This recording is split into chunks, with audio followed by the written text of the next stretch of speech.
चौंडेश्वरी नमोस्तुते। रंग नवरात्रीचे कर्तृत्व स्त्री शक्तीचे। देवांग समाज रजिस्टर इचलकरंजी यांच्या आधिपत्याखाली चौंडेश्वरी युवा फाउंडेशन व चौंडेश्वरी युती फाउंडेशन यांच्या संयुक्त विद्यमानाने आज आपण कर्तृत्ववान महिलांची मुलाखत घेत आहोत। या मुलाखतीमध्ये आज आपल्याला कला क्षेत्रातील एक महिला आपल्याला लाभलेली आहे, जिनं करिअर म्हणून कला क्षेत्रच निवडलं। मला सांगण्यास अत्यंत आनंद होतो की आम्ही एकाच गुरुकडं शिक्षण घेतलेलं आहे। शिक्षण घेत असताना ती कथ्थक विशारद होऊन बाहेर पडली आणि मी शिक्षण घेत आहे। या नात्याने ही आमची गुरु भगिनीच म्हणायला काही हरकत नाही। या दुर्गेसाठी मी सलाम करते आणि तिची थोडक्यात मी ओळख करून देते। आज आपल्याला लाभलेली दुर्गा म्हणून मी सलोनी कबाडे। नमस्कार सलोनी। नमस्कार गीताताई। प्रथम मी तुझं नवदुर्गा या कार्यक्रमात स्वागत करते। मला आणि आमच्या प्रेक्षकांना तुझी ओळख करून घ्यायला आवडेल। नमस्कार, मी सलोनी कबाडे। माझी ओळख म्हणायला गेली तर मी तात्यासाहेब कबाडेंची नात आणि तात्यासाहेब कबाडे ह्या नावात जे वलय आहे अशा घराण्यात माझा जन्म झाला आणि म्हणून मला माझा स्वतःचा खूप अभिमान आहे। पूर्वीच्या काळी म्हणजे माझ्या जन्मापूर्वी घरी भजनांचा कार्यक्रम होता आणि त्यावेळी माझ्या घरी कान्हेबुवा, शेंडेबुवा अशी मोठमोठी लोक येऊन गेली आणि तेव्हाच माझ्या घराण्याचं आणि संगीताचं एक अतूट नातं निर्माण झालं आणि पुढे हे नातं मी नृत्याच्या स्वरूपात एकदम घनिष्ठ करायचा प्रयत्न करत आहे। मला वाटतं की हीच माझी ओळख असेल। खरंच खूप छान। तू इचलकरंजी येथे कथ्थकमध्ये विशारद होऊन पुण्यामध्ये कथ्थकमध्ये मास्टर ही डिग्री मिळवलीस, तर हा प्रवास कसा होता? इचलकरंजीवरून पुण्याला म्हणजे नाव असं पुणे खूप छान वाटतं असं ऐकल्यावर की हा मुलगी पुण्याला शिकायला, पण प्रवास खूप खडतर होता। खरं तर माझा इचलकरंजीत मी माझ्या गुरु सायली होगाडे यांच्याकडं मी विशारदी पदवी घेतली आणि पुढच्या शिक्षणासाठी मी पुणेमध्ये ललित कला केंद्रामध्ये माझ्या कथ्थकचा प्रवास सुरू झाला। कसं झालं की जेव्हा आपण इचलकरंजी सारख्या ठिकाणाहून जेव्हा पुण्यात जातो आणि गेली इचलकरंजी तेव्हा म्हणजे 10-15 वर्षापूर्वीची इचलकरंजी तुम्हाला माहितीच असेल कशी होती, तर त्यावेळेला इचलकरंजीतून पुण्यातून जाणं म्हणजे मी तुम्हाला सांगते की ज्या व्यक्तीला ओढ्यात आणि तलावात पोहून आणि फक्त तेवढंच बघून होतं आणि जर त्याला तुम्ही अचानक सांगितलं की उठ आणि उद्या तुला समुद्रात उडी मारायची आहे, तेव्हा त्या ज्या व्यक्तीची जी हे होते की एकदम अवस्था होती ती, तर माझ्या बाबतीत पण तसंच झालं आणि पण मी हार मानली नाही, कारण माझ्यासोबत आई बाबा होते, माझं कुटुंब होतं, त्यामुळं त्यांनी सतत मला सपोर्ट केला आणि तिथं गेल्यानंतरचा प्रवास असा की आपण एकतर जेव्हा कॉलेजमध्ये जातो म्हणजे मोस्टली तसंच असतं की सायन्समध्ये वगैरे तुमचं प्रॅक्टिकल आणि थिअरी हे सगळं एकाच ठिकाणी असतं,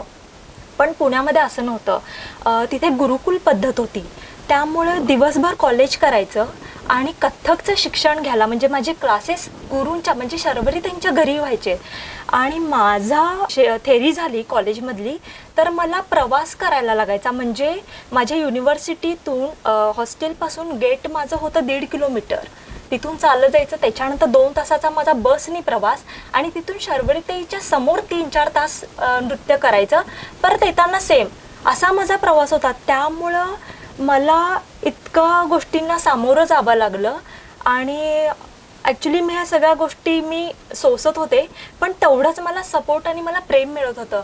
म्हणजे शर्वरीताईंनी मला इतकं प्रेम दिलं की मला एखादी आई जसं मुलीची काळजी घेते तशी तिला माझी खूपच काळजी होती। त्यामुळं मी व्यवस्थित पोहोचले का हॉस्टेलवर, जेवले का ह्याची सगळ्याची ती चौकशी करायची आणि मग झोपायची। त्यामुळं हा जरी खडतर प्रवास असला तरी मला कुठून तरी ऊर्जा मिळत असते की ठीक आहे सलोनी, गिवअप करू नकोस, तू कर। तर मला कुठेतरी अशी शक्ती मिळाली, त्यामुळं माझा प्रवास अगदी म्हणजे मी सामोरं जाऊ शकले येणाऱ्या संकटांना. बरोबर आहे, कारण सपोर्ट हा असणं खरंच खूप गरजेचं आहे. फॅमिलीचा सपोर्ट आणि गुरूंचा सपोर्ट असल्यामुळं तू हे करू शकलीस. तुला कला क्षेत्रात कशी आवड निर्माण झाली, केव्हापासून झाली आणि पुढे काय शिकली आहेस का, हे जरा आमच्या प्रेक्षकांना आणि मलाही खूप जाणून घ्यायची उत्सुकता आहे. कला क्षेत्रात लहानपणापासून आवडच होती, पण असं कधीच ठरवलं नव्हतं की आपण नृत्यातच काहीतरी करिअर करायचं आहे. तर हे कलाक्षेत्र मी निवडलेलं नाही आहे, तर कलेनं मला निवडले असं झालंय. कारण माझा ॲक्च्युली प्रवास असा होता की 10वी नंतर मी ठरवलं होतं की मला NCC करायचं आहे असं मी ठरवलं होतं. आणि NCC त्यावेळी इचलकरंजीत मुलींसाठी नव्हतं. त्यासाठी मला NCC साठी खास मी इस्लामपूरमध्ये मी कर्मवीर भाऊराव पाटील ह्या कॉलेजमध्ये मी ॲडमिशन घेतलं. आणि 12वी नंतर मग जेव्हा माझ्या आईनीच शर्वरी जमिनीस, माझ्या गुरु शर्वरी जमिनीस यांना फोन केला आणि त्या स्वतःहून म्हणाल्या की जर सलोनी अशी विशारद झाली असेल तर आता लकीली माझ्याकडे एकच स्टुडंट आहे, जर सलोनीला खरंच मेहनत घ्यायची जर तिची असेल तेवढी इच्छा तर तिला लावून द्या माझ्याकडे. आणि तो म्हणजे असा होता की त्या मला म्हणाले की जर खरंच सलोनी तुला हे करायचं असेल ना तर तुला उद्याच यायला पाहिजे, कारण उद्या पुणे युनिव्हर्सिटीमध्ये ऑडिशन आहे, ती तुला द्यावी लागणार.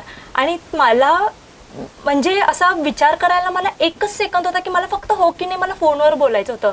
आणि मी काही न विचार करता ठीक आहे असं झालं. आणि बाबा मग पटापट कामाला लागले आणि आम्ही दुसऱ्या दिवशी पुण्याला जाऊन माझं ॲडमिशन ऑडिशनमध्ये माझं सिलेक्शन झालं आणि माझा तो पुण्यातला असा प्रवास चालू झाला. बरोबर, तुझी इच्छाशक्ती भरपूर असल्यामुळे तू हे सगळं करू शकतीस. तुझी दिल्ली येथील लाल किल्ल्यावरील आणि नीता मुकेश अंबानी कल्चरल सेंटर येथील अनुभव ऐकायला आवडेल आम्हाला. जेव्हा दिल्लीचं ऑडिशन मला आलं होतं तेव्हा पहिल्यांदा असं झालं की घरच्यांना विचार करायला लागला की मुलीला दिल्लीला पाठवायचं नाही की नाही, कारण तुम्हाला माहिती आहे की काय परिस्थिती असते दिल्लीमध्ये. पण जास्त म्हणजे विचार केला, पण मला असं वाटलं होतं की नाही आपलं चान्सेस कमी आहेत, म्हणजे मला बहुतेक परवानगी नाही मिळणार आहे. कारण कंपनी किती जरी माझं संरक्षण करणार असली, सिक्युरिटी होतीच आमच्या मुलींसाठी, पण तरी ते आईबाबांना कसं आणि घरातल्यांना कसं सांगायचं हे मला खूपच जास्त टेन्शन आलं होतं. पण आईबाबांनी निर्णय पक्का होता की मला आईबाबा म्हणाले की सलोनी तू टेन्शन घेऊ नकोस, तू जाणार आहेस दिल्लीला आणि सोबत मी पण येणार आहे तुमच्या असं. त्यामुळे मला कुठंतरी की अरे माझ्या आईबाबा पहिल्यांदा येतात माझ्यासमोर असं झालं माझ्यासोबत. त्यामुळं आईबाबांचा सपोर्ट होता. आईबाबांनी तिथं व्यवस्थित बघितलं माझी व्यवस्था व्यवस्थित होते की नाही, राहणं खाणं किंवा कुठल्या कंपनी, ती कंपनी कशी आहे, तिथला माहोल कसा आहे, हे सगळं बघून बाबा आले एक आठवड्यात. पण आई थांबली, कारण माझं दिल्लीचं हे दिवसभर असायचं. म्हणजे सकाळी 9 ते 5 माझी स्टुडिओवर प्रॅक्टिस असायची. तिथून आम्ही रेड फोर्टवर जायचो, कारण लाईट आणि साऊंड शो होता. तर लाईट आम्हाला सगळे रेड फोर्टवर रात्रीच दिसणार होते. त्यामुळे संध्याकाळी 7 ते पहाटे 3 पर्यंत आमची प्रॅक्टिस असायची आणि पहाटे 5 वाजता मी घरी यायचे. हा माझा दिल्लीचा असा प्रवास होता. आणि मुंबई नीता मुकेश अंबानीचं असं झालं की जेव्हा क्लासिकल डान्सरसाठी ऑडिशन कॉल आला होता आणि एवढंच पोस्टरवर लिहिलं होतं, त्याच्यावर कुठेही नीता अंबानीचं नाव त्यांनी कुठेही तिथं मेन्शन केलं नव्हतं किंवा कुठल्या ठिकाणी काय कसं काहीही मेन्शन केलेलं नव्हतं. मी फक्त एक क्लासिकल डान्सर पाहिजे आणि क्लासिकल पाहिजे आहे. त्यामुळं मला असं झालं की कार्यक्रम चांगलाच असणार आहे. इथे कुठेही बॉलिवूडचं वगैरे नाव नाही आहे, त्यामुळं क्लासिकल आहे, कथक, भरतनाट्यम अशा त्यांना मुली पाहिजेत म्हटल्यावर कार्यक्रम चांगलाच असणार आहे. या हेतूनं मी तिथं ऑडिशन दिली. ऑडिशन माझी 4 महिने चालली, कारण मी ऑनलाईन ऑडिशन दिली होती. आणि खूप म्हणजे बाकीच्यांचं असं झालं की चेन्नई, दिल्ली, कोलकाता अशा ठिकाणी, मुंबई अशा ठिकाणी ऑडिशन होते आणि तिथल्या लोकांनी त्या स्टुडिओवर जाऊन त्यांनी ऑफलाईन ऑडिशन दिली. पण मी एकटी ऑनलाईन होते. त्यामुळं ऑडिशन घेणारा माझा 4 महिने मला रोज मेल पाठवायचा, ठीक आहे सलोनी तो आता अशी कोरिओग्राफी करून दाखव, ठीक आहे आता मला हे करून दाखव, असे मला चॅलेंजेस द्यायचा. आणि तिथंच मी ओळखलं की ही अशी तशी कंपनी नाही आहे. म्हणजे एवढी जर अवघड त्यांनी ऑडिशन घ्यायला म्हटलं काहीतरी नक्की असणार असं मी गृहीत धरले. मी ऑडिशन दिले. 4 महिन्यानंतर मला कॉल आला की तुझं सिलेक्शन झालंय. आणि जेव्हा आमची प्रॅक्टिस चालू झाली तेव्हा एक गोष्टी बाहेर आल्या की अच्छा, आम्ही जे म्युझिक करतोय त्याचं म्युझिक अजय अतुल यांचं आहे, कोरिओग्राफी आहे ते दिल्लीच्या गौरी दिवाकर आणि मयुरी उपाध्ये यांची आहे, परत हा जो कार्यक्रम आहे तो नीता अंबानीचा आहे आणि त्याचे जे कॉस्ट्युम्स करतात ते मनीष मल्होत्रा महत्त्वाचे आहेत. हे सगळं माझं प्रॅक्टिस चालू झाल्यानंतर जसे दिवस जायला लागले तसं मला कळालं, समजायला लागलं. त्यामुळे मला असं होतं की बरं झालं, म्हणजे कुठेतरी देव मला असं बुद्धी देतोय की सलोनी तू हे कर आणि ते व्यवस्थित पार पडते. आणि आई बाबा कुटुंब तर आहेत सोबत. तर मला वाटेल हे तुझ्यासाठी खूप मोठं सरप्राईज असणार आहे. खूप मोठं, म्हणजे आतापर्यंत हा माझा सगळ्यात मोठा की समोर 10-15 हजार लोक बसलेत. बरोबर. आणि तुम्ही त्यांच्या समोर हे करताय. आणि कसं होतं की ह्या कार्यक्रमाला सेलिब्रिटीज आले होते. ऐन टाइम इतर वेळी असं होतं की आपण सेलिब्रिटीजना बघायला जातो. मला ऐश्वर्या रॉयला बघायचं आहे, मला रणबीर कपूरला बघायला जायचं आहे. पण इथं असं नव्हतं. ती लोक आम्हाला बघायला आली होती. त्याचा एक आम्हाला वेगळाच आनंद होता की आपल्याला बघायला आले. आणि त्यावेळी ऐश्वर्या रॉय ही सगळी लोक प्रत्यक्षात आम्हाला बॅक स्टेजला येऊन प्रत्येकाला बोलून गेले की त्यांना इतका आवडला आमचा डान्स. त्यामुळे तो अनुभव खूपच सुंदर होता. कथ्थकच्या नृत्य प्रस्तुतीबद्दल थोडं ऐकायला आवडेल आम्हाला. मी आता गेले ह्या क्षेत्रात आहे खूप वर्ष झाली आणि मी तेवढे शोज पण बघितलेत पुण्या मुंबईमध्ये आणि आपल्या इथे पण शोज बघितलेत. तर काय होतं, एक क्लासिकल डान्स किंवा क्लासिकल म्युझिक जर आपण एखाद्या व्यक्तीला सांगितलं की माझा क्लासिकलचा कार्यक्रम आहे, तर त्याची पहिलीच अशी समजूत होते की क्लासिकल आहे, आम्हाला काय कळत नाही असं होतं. कारण नृत्य प्रस्तुती करतानाच जर तुम्ही जो समोरचा प्रेक्षक आहे यांना जर तुम्ही व्यवस्थित समजावून सांगितलं तर त्याला आपोआपच कळेल आणि तो आनंद घेईल. म्हणजे मला आठवते की गुरुपंडिता रोहिणी भाटे असं म्हणायच्या की तुम्ही एक पायरी प्रेक्षकांसोबत उतरू नका, तर प्रेक्षकांचं बोट धरून त्यांना एक पायरी चढवा असं म्हणायच्या. त्यामुळं मला एक फॉर एक्झाम्पल सांगायचं आहे की जेव्हा आता आपण नृत्य तर करतोच आणि जर हात वारे आणि हे असले तर ते छानच दिसतं. बरोबर. कथकमध्ये पडंत असते त्याच्यामध्ये उठाण थाट आपण करतोच. तर मला वाटते की ह्या सगळ्या गोष्टी करताना आपल्याला ना की प्रत्येकाची डेफिनेशन देणं महत्वाचं आहे. कारण मी जर सांगितलं की मी उठाण करते पण समोरच्या प्रेक्षकांना काय माहिती उठाण म्हणजे समजलं पाहिजे. तर त्या परणामात, आता परण म्हणजे काय तर पखवाजाचे धकारयुक्त शब्द म्हणजे परण आणि आमद म्हणजे काय नृत्याचे तात हे तत् शब्द हे सांगितलं की तो थोडं त्याला समजलेलं असतं. पण ते तुम्ही पडंत मध्ये पण दाखवलं असं. म्हणजे जर मी हा परणामात घेतला धा तक थुंगा धा गेदी घेता धा दिनता देता कडदा हे मी सरळच म्हणते त्याच्यात नाही. पण तुम्ही जर म्हणताय की परण म्हणजे पखवाजाचे शब्द तर म्हणा ना धा तक थुंगा धा गेदी घेता धा दिनता देता कडदा तक्का थुंगा तकडी तका तिटिकता गदगिन ता असं त्याला सांगा. त्याचे वजन आहे त्याच्यामुळे त्याला कळू दे. अच्छा हे परणाचे शब्द होते, अच्छा हे एवढे सॉफ्ट वर्ड्स, म्हणजे हे त्याला आपोआपच कळतं. जेवढा तुम्ही आनंद घेत तुम्ही तुमची प्रस्तुती कराल तेवढंच प्रेक्षक आनंदाने बघतात आणि तेवढंच ते एन्जॉय करू शकतात तुमचा डान्स. बरोबर मला वाटतंय. बरोबर आहे. वा, किती छान आणि सविस्तरपणे तुम्ही इथं वर्णन सगळे सांगितले आहात. आता मी तुम्हाला पुढचा प्रश्न विचारते. नृत्य क्षेत्रातील तुमचे आयडल वुमन कोण? नृत्य क्षेत्रात तर मी खूप जणींना बघत आले, भेटले पण आहे, त्यांच्यासोबत मी काम पण केलंय. पण माझ्या 2 आयडल आहेत त्या म्हणजे माझ्या गुरुच आहेत, गुरु सौ सायली उगाडे आणि गुरु सौ शर्वरी जमिनीस. कारण त्यांचं नृत्याबद्दलचं प्रेम, त्यांची जी मेहनत आहे, त्यांनी जे कष्ट घेतले ते अगदी म्हणजे हे सहज कोणालाही झेपणारं नाही आहे. सगळीजणच ह्याच्यात उतरून असं करतील असं माहिती. त्यामुळे मी आत्ता जे काही पोचले आहे ते त्या दोघींना बघतच मी माझा हा प्रवास आतापर्यंत इथं केलेला आहे. बरोबर आहे. कारण गुरुच शेवटी विद्यार्थ्याला समजून घेऊ शकतो आणि पुढं नेऊ शकतो. कथ्थकमधील मास्टर डिग्री व नृत्यातील इतर डिप्लोमा कोर्सेस कोणकोणते पूर्ण केले आहेस हे ऐकायला आम्हाला खूप आवडेल. जसं की मी माझा सगळा प्रवास तुम्हाला सांगितला. त्याच्यानंतर सगळं माझं काय चालू होतं ते कथकमध्येच चालू होतं. त्यामुळे एक डान्सर म्हणून मला कुठेतरी वाटलं की आपल्या अंगी फक्त एकच कला नाही, तर कारण आपल्या देशभरात वेगवेगळ्या कथकली, भरतनाट्यम अशा वेगवेगळ्या नृत्यशैली आहेत. तर मला थोडीशी त्यांच्याबद्दलची जाणीव करून घ्यायची होती की काय फरक आहे कथकमध्ये आणि बाकीच्या नृत्यशैलीमध्ये किंवा बाहेरचे जे कंटेम्पररी अशा डान्स स्टाईल्स आहेत. तर ते एक मला आतून असं झालं की सलोनी तू भलेही त्याच्यात काही करू नकोस पण ॲटलिस्ट एक डान्सर म्हणून तुला या गोष्टी माहिती हवेत असं कुठंतरी आतून वाटलं. म्हणून मी बेंगलोरला अट्टकलरी इन्स्टिट्यूट म्हणून आहे, 3 डान्स अकॅडमीज आहे. तिथे भरतनाट्यम, कंटेम्पररी आणि कलरीपयट्टू असे 3 स्टाईल्स शिकवले जातात. आणि ह्या इन्स्टिट्यूटमध्ये तुम्ही पैसे भरला ॲडमिशन झालं असं नसतं. तिथे पूर्ण जगभरातली लोक ऑडिशनला येतात आणि ह्या सगळ्यांची ऑडिशन घेऊन फक्त 40च विद्यार्थ्यांची ते निवड करतात. आणि लकीली ह्या इन्स्टिट्यूटमध्ये माझी निवड झाली पण इथेच माझा प्रवास संपला नाही. खरं प्रवास तर माझा तिथे चालू झाला, कारण गेली 15 वर्ष मी कथ्थक नृत्य करून मला माहिती होतं. त्यामुळे बॉडीला मला कुठलीच दुसरी स्टाईल करूनच माहिती नाही. त्यामुळे ते कंटेम्पररीचे जे स्टंट्स असतात, कार्टव्हील वगैरे असं हे मला काहीच येत नव्हतं. पण तिथे येणारे सगळे लोकांना ह्याबद्दलचं नॉलेज होतं, त्यामुळे ती लोकं पटकन पिकअप करू शकली म्हणजे करत होते ते. पण माझ्यासाठी खूप अवघड झालं. त्यामुळं मी काय करत होते की सकाळी 8 ते संध्याकाळी 5पर्यंत आमचं हे सगळं भरतनाट्यम, कंटेम्पररी, कलरीपयट्टूचे असे सगळ्यांचे असे वर्ग आमचे व्हायचे. आणि 5 वाजता कॉलेज सुटलं की मी 5:30 ते 8:30 माझ्यासाठी म्हणून की त्याचा माझा तिथेच रियाज व्हायचा. कारण मी बेंगलोरमध्ये फ्लॅटवर राहायची, तर माझ्याकडे तेवढी पुरेशी जागा नव्हती.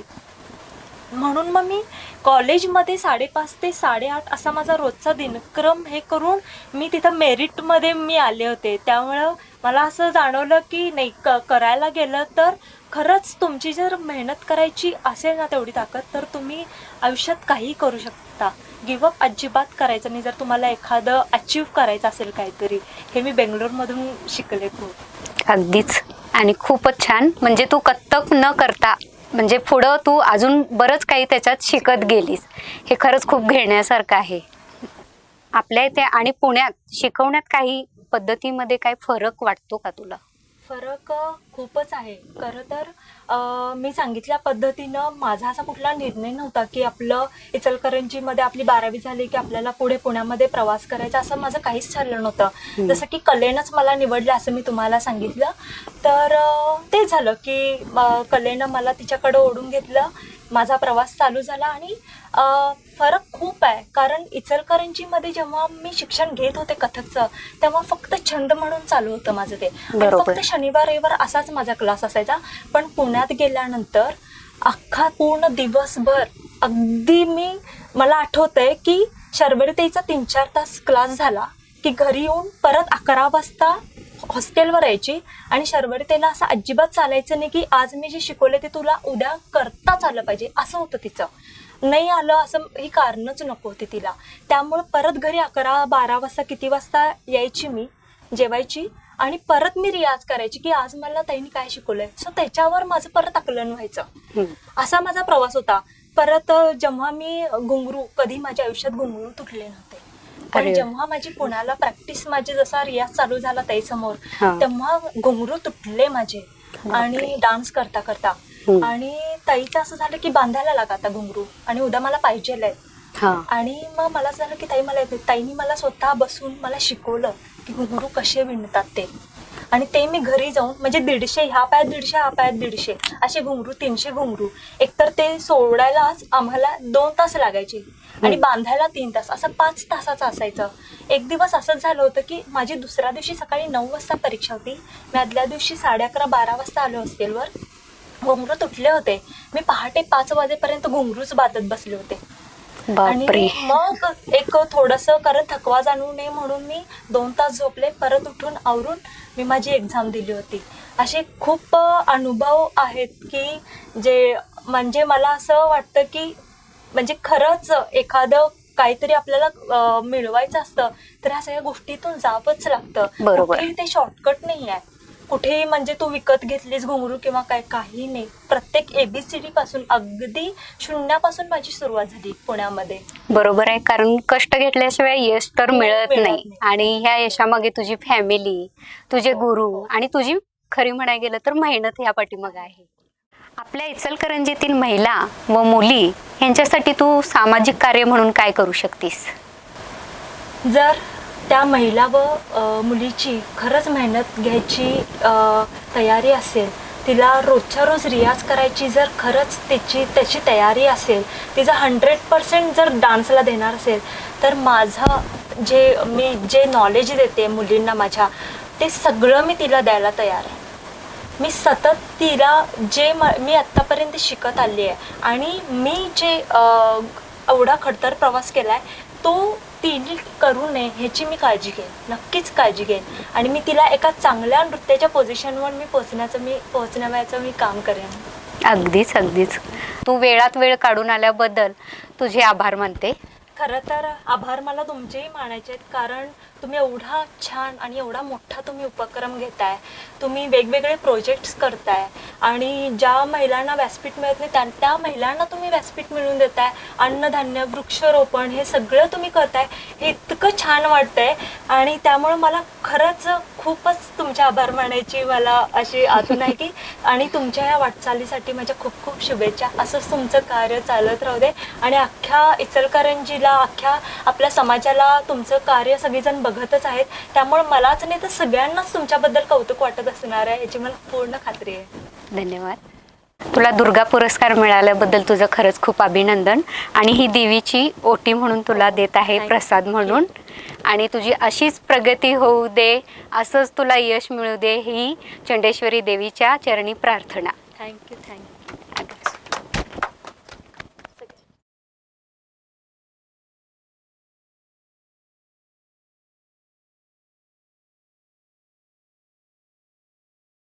चौंडे